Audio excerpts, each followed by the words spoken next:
What's up mga kalahi? Kanina pang umaga ako basang basa mga kalahi. Alas 6 pa lang ng umaga, basang basa na ako sa gawa ng malakas ang bagyo dito sa amin mga kalahi. Ang daming sinira ng bagyo.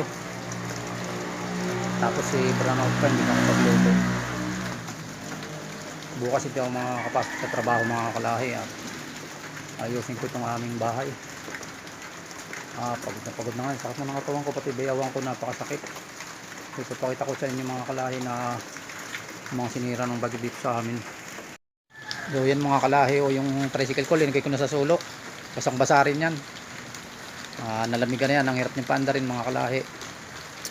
Yung mga kalahi, yung yung kawain na ito humiga na dito sa bubong. Okay, nagiba na yung yung yero sa may garahe, bumigay na. Ayan, kailangan akyatin ko yan bukas gigibayin ko na yan mga kalahi, kukunin ko na yung mga yero. Tapos sari ayan, nabutas. Tapos yung ilaw basang basa may ground sigurado yan, grounded pag nagkailaw. Yan mga kalahi umuulan pa rin dito hanggang ngayon sa amin. Yan, butas-butas.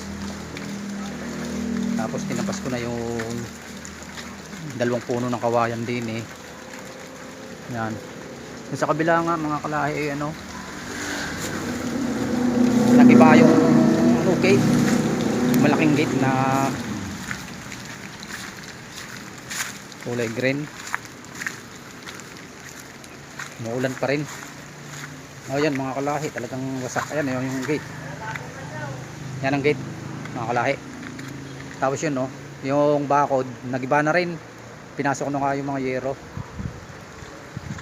Yan mga tinabas kong kawayan mga kalahi.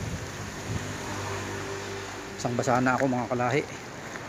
Yan giba yung aming yero sa garahe. Ibang giba na mga kalahi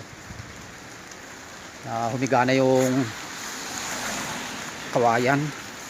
Masakit mga kalahi, masakit talaga yung ko, bayawang, nakikisabay pa ng sakit. Kasi rin daming wawalisin ko pa ito mga kalahi, napakarami yan. Sobrang kirot nung bayawang ko mga kalahi, tapos nag-iisa lang ako dito. So mga kalahi, ay hindi pa ako napagbihis, ako'y basang basa kasi marami pa akong ginagawa kahit umuulan mga kalahi naglilinis na ako dahil wala naman ako katulong dito, talagang mag-isa ako maglilinis dito.